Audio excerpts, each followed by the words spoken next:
Well, welcome back to Focus Today. Steve Johnson here with you, along with Josh Bernstein. He's a political and issues analyst and spokesman for the Association of Mature American Citizens. And I think Perry normally gets a chance to talk to you, so I'm glad I've got a chance to do that. You know, Josh, I think we have, it doesn't matter what political side of the issues you come down on, this is one of the most unusual presidential elections.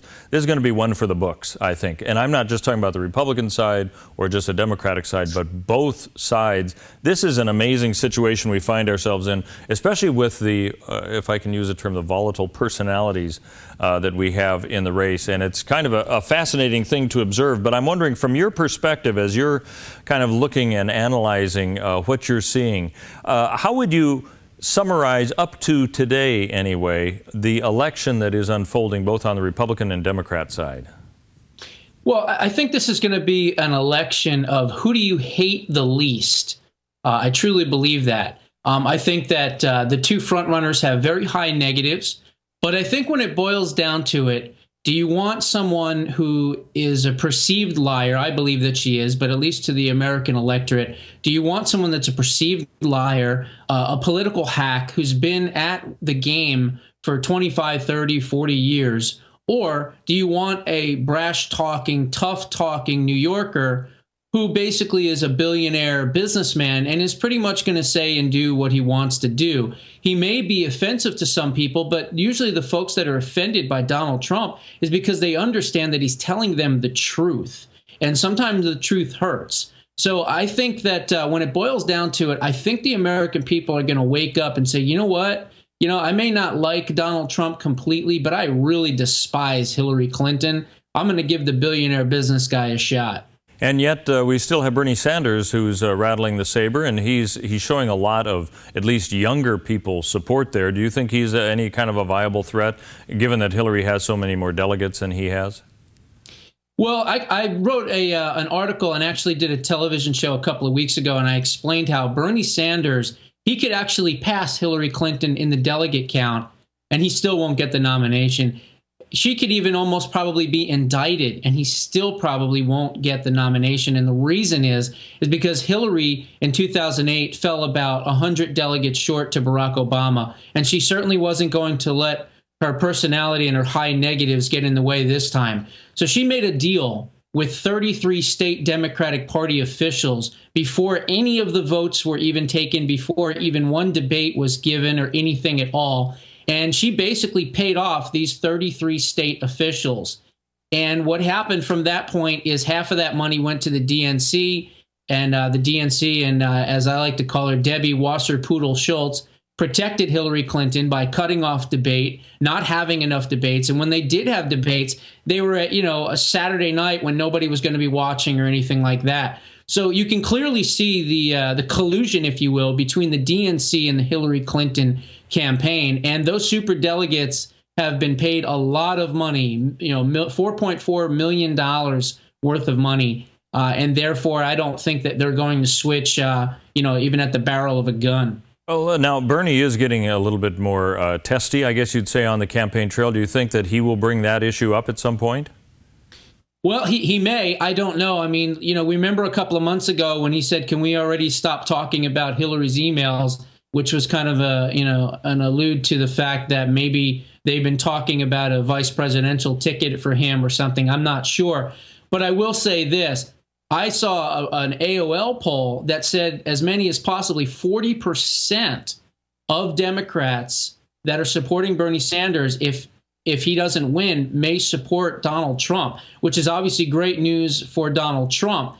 I don't believe the number in the end would be that high, but I do believe there'll be between a 12 and 15% crossover of Bernie Sanders supporters for Donald Trump. Now, that's not to say that Donald Trump is a socialist, and that's the reason why. But as the outsider on the Republican side, and also someone who's railing against the system, the establishment, being more protectionist on trade deals and things like that, I think that there's some similarities and crossover from the Sanders supporters to the Trump supporters. I know a lot of those Sanders supporters are going to fall in line, unfortunately, as good little Democrats usually do. But there's going to be quite a few of those Bernie Sanders supporters, especially among the youth, that are going to give Donald Trump their vote instead.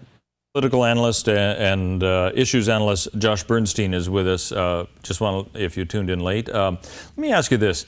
I think from what I am hearing, I have nothing statistical, but the information is that there seems to be a lot of conservatives who may be conservatives of faith, they may be Christians, who have a hard time saying, you know, to pull the lever for Donald Trump is difficult because I don't know if I really trust that guy. And if it gets down to, as you said, a vote of who you don't want, certainly they may not like Hillary, but you think they still will pull for Donald Trump in that kind of a scenario?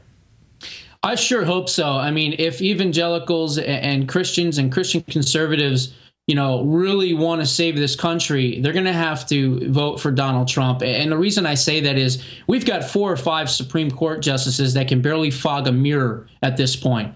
Some of them are going to either retire or kick off. And who do you want to replace those judges? Do you want a socialist communist like Bernie Sanders or a liar and thief in Hillary Clinton to replace those judges? Of course not. You want to roll the dice and take your shot with Donald Trump that he's going to put some good conservatives on the bench. Is it a slam dunk? No. But was Ronald Reagan's appointees a slam dunk? No, they weren't. So it seems like when you get to the Supreme Court, you know, sometimes, you know, it is more of a gamble. But the bottom line is I'd rather gamble with Donald Trump's 4 or 5 nominees than I would with any of Hillary Clinton's or Bernie Sanders. And think of it this way. If, God forbid, Hillary or Bernie Sanders were to win, what has been our stopgap? Our stopgap has been the Supreme Court, as we can clearly see with the Texas versus the USA decision that's getting ready to come down here pretty soon. So that's been our stopgap. If we don't have anyone on the Supreme Court, our Second Amendment is lost. Our First Amendment is lost. I mean, this truly could be one of the last elections. You know, a lot of people like to say, well, this is the most important election of our lifetime. This could be the election of our lifetime if we don't get this thing right. So you do see Donald Trump then as a true conservative, it sounds like? No, not necessarily. As a matter of fact, I said that the reason the Republicans are voting for Donald Trump is because he's not a Republican. And if you follow my logic here, what I meant by that is he's above party affiliation. He's not a Republican. He's not a conservative. He's not a liberal. He's not a Democrat. He's more of an independent businessman. But more importantly, he's an American first. And I think what we may see here on Tuesday with the New York values comment from Ted Cruz, that you're going to see Donald Trump do very well. And more than likely, I was summing up to this. Donald Trump is the last of a dying breed. He's an old guard, old American, Americana New Yorker with real, true New York values, not the type of New York values that were, talked about at that debate. And I think from that standpoint, you've got someone who's a hustler, a businessman, a can-do attitude that is infectious. And one of the things that I'll say to the Trump campaign is keep having Donald Trump tell stories about how he got some of these magnificent buildings and structures built. He did a wonderful job in New York at the Press Club at one of his hotels there. And he told the story about the ice rink and how he did it and how he got it under budget and this and that. He needs to be more of a storyteller. That's one of the greatest things that Ronald Reagan was able to do. And I think Donald Trump needs to do the same thing because he's got to break that persona as being this rigid, tough guy with no heart. You know, you mentioned how there were some people who, from the Hillary camp, could actually be deciding to vote for Donald Trump. Give me the I've heard that as well. Give me the backstory of what you think the logic is there. Why would they be willing to do that? Because I think that Hillary has higher negatives. I think that they understand that, you know, Hillary is establishment. Hillary is someone that is part of the Washington crowd, you know, to the point where she's got more scandals and more skeletons than the Smithsonian. And she's got all these different things that are going on, including the email gate and Benghazi and, you know, and Rose Law Firm and, you know, and Cattlegate. I mean, the list goes on and on and on. And I can tell you this, I've interviewed Roger Stone and I was asking him, are we going to see a swift vote for veterans truth type of scenario like they did to Kerry in 2004? but instead will it be Clinton's women's? And he basically told me, Josh, you just wait and see. So I can tell you this, that she's going to probably in the end wish she never ran again when she finds out what's coming at her. Wow. Josh Bernstein, political and issues analyst and spokesman for the Association of Mature American Citizens. We're going to be back talking more with him. And I'm going to ask him the question about Ted Cruz. Does he really have a chance? He seems to think he does to take the mantle from Donald Trump. Stay tuned. More coming up here on Focus Today. I'm Paulina Leiser, producer of Focus Today. Thank you for watching this video, and make sure to check our other videos at theDove.us.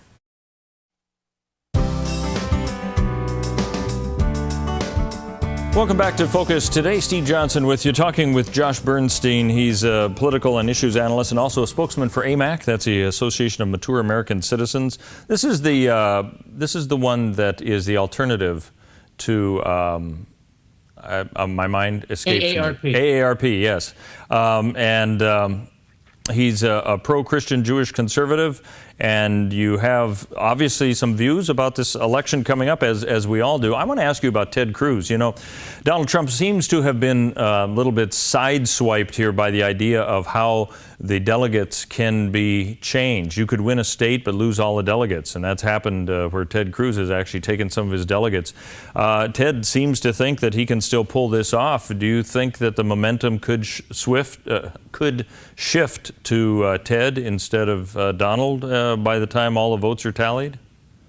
Well, I think that the process is going to play out as it has so far. And I do want to answer that question, but I just want to tell folks, yes, we are the conservative alternative to groups out there like AARP. You can check us out at amac.us, amac.us, or call toll-free 888-262-2006. Tell them that you heard Josh Bernstein talking about AMAC on Focus Today, and we'll give you a free membership. Anytime you call in and say Josh Bernstein AMAC, they'll give you a free membership. To answer your question, I think that you have the New York primary coming up here very, very soon on Tuesday. I believe Donald Trump is going to do very, very well, especially because of Ted Cruz's New York values comment. He now has Paul Manafort on board, and Paul is a legend when it comes to delegate and conventions, and has worked many, many conventions. So I'm kind of surprised, to be honest with you, hearing these things after the fact, now that I know that Paul Manafort is in there, you know, taking care of the delegates. So I don't know. I think you've got a situation in which you have California, which the polls have been a little closer, but right now I think Donald Trump is up by 6 to 8 points. You've got New York, you've got Maryland, you've got Delaware, you've got Connecticut, you've got Rhode Island, and you've got Pennsylvania. I believe Donald Trump is going to sweep just about every one of those. However, a lot of those are not winner take all. I think, you know, as the head of the RNC person said, that if he clears 1,100, it would be very hard to deny him the nomination. I still don't think there's going to be a contested convention unless he loses California or Pennsylvania or something like that. Plus New Jersey, I forgot that state, that's out there as well. So I think that the whole contested convention situation right now is just talk at this point.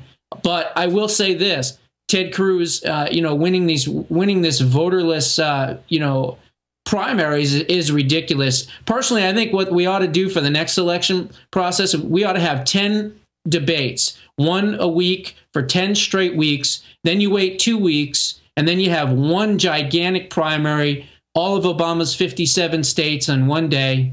Kidding. 50 states in one day. And then from there, that's how you decide your nominees for both parties. I think this is ridiculous. This one leapfrogging over that one leapfrogging over this one. This one's more important, but yet 6 months later, this one doesn't count anymore. It's ridiculous. Let's get it all into one thing, have one rule, one big giant primary. You've got 10 debates. If you can't get your message across in 10 debates, the people's minds aren't made up in 10 debates, well, then so be it. And you do your voting that way. You know, I think a lot of people have been surprised at how different each state has their own rules, and they're saying, well, how can you possibly work within something where every state could theoretically or realistically have totally different rules in the state that just voted? Do you think if this, let's just say a scenario that people have said could play out, is that Donald Trump wins most of the states, and would appear then to have won the delegates, but it's taken from him. Do you think this would be a fractionalization that the Republican Party has never seen before, should that happen? Only a possibility. You know, I've said this time and time again in the years, and I'll say it again.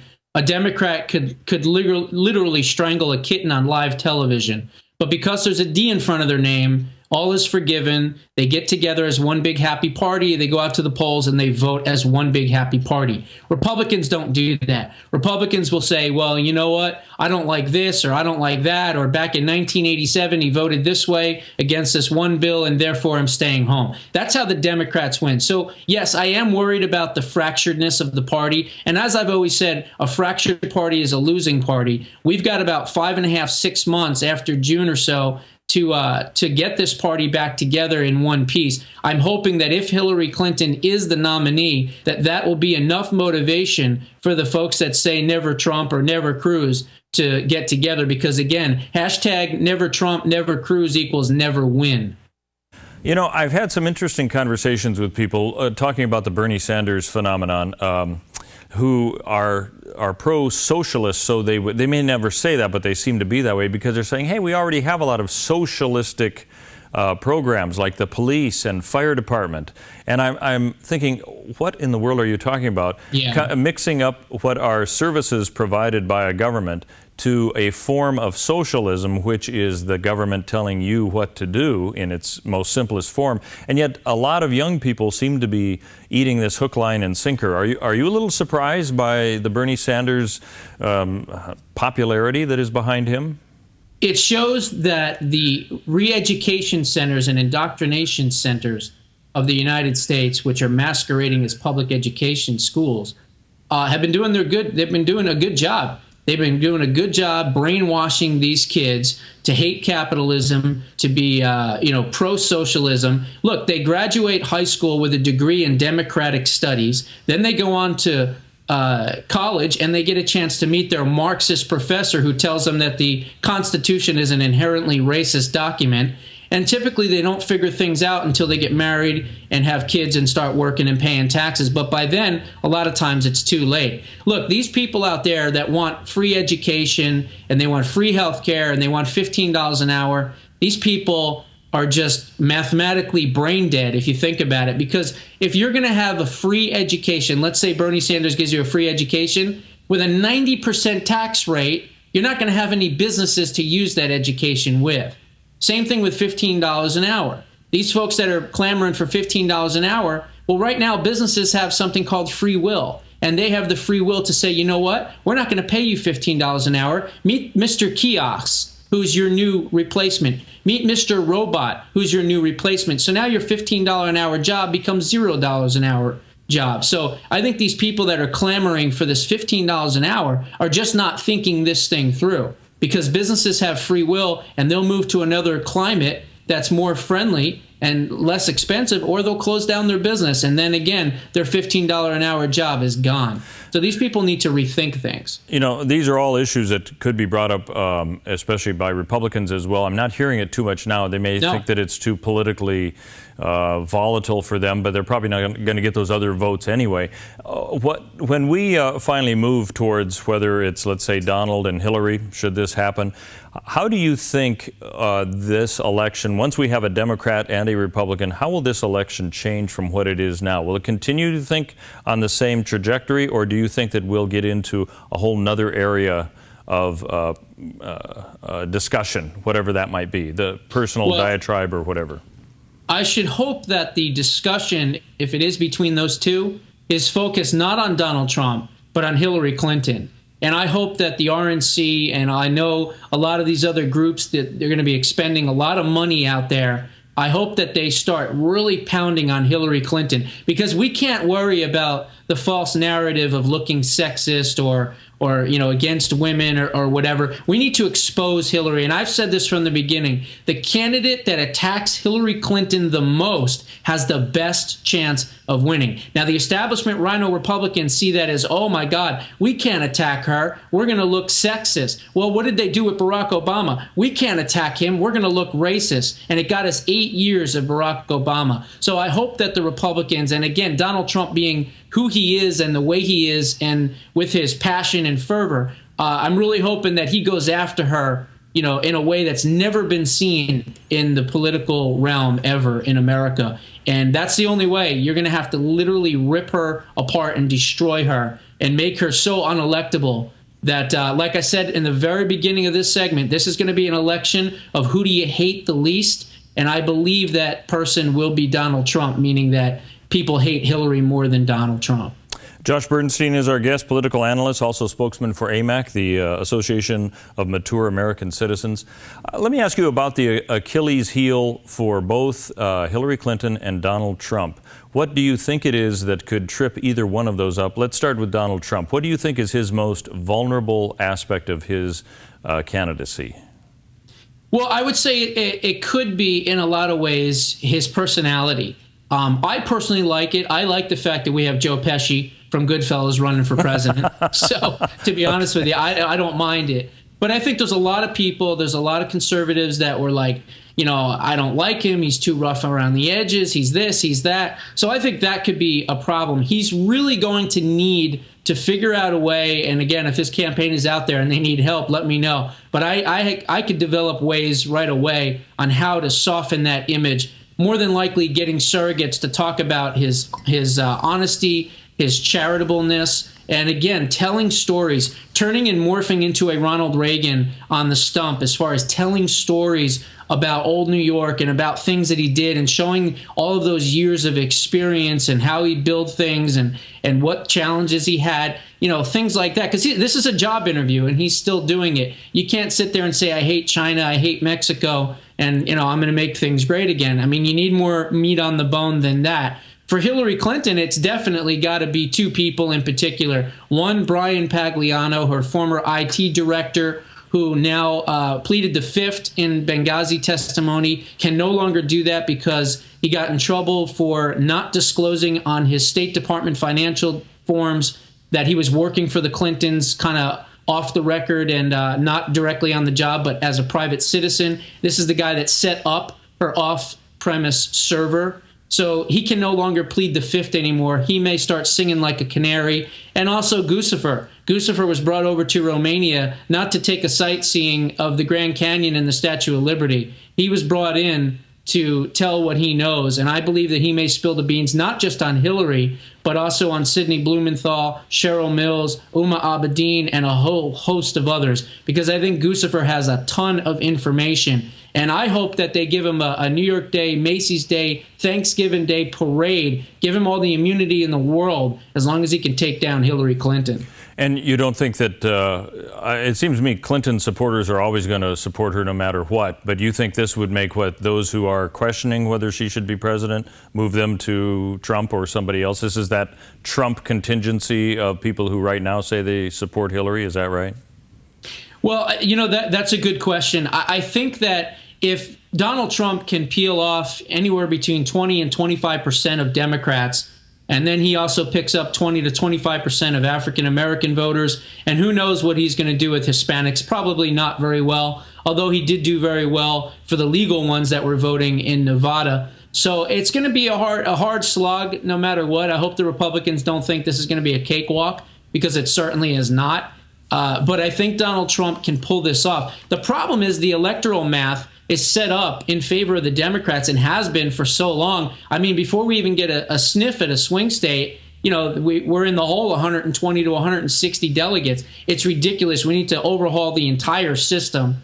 But ultimately, I think that if he gets enough crossover vote, and then we've got to figure out a way to unify this party. We've got to get these never Trump people out and about and get them to the polls, because it's going to be a turnout election, as they always are, but in this one in particular. All right. Josh Bernstein, the political and issues analyst, spokesman for AMAC, which is the Association of Mature American Citizens. Thanks for being with us. Appreciate it. Anytime, any topic. All right. Coming up, we've got more on Focus today. Stay tuned. Back in about 2.5 minutes.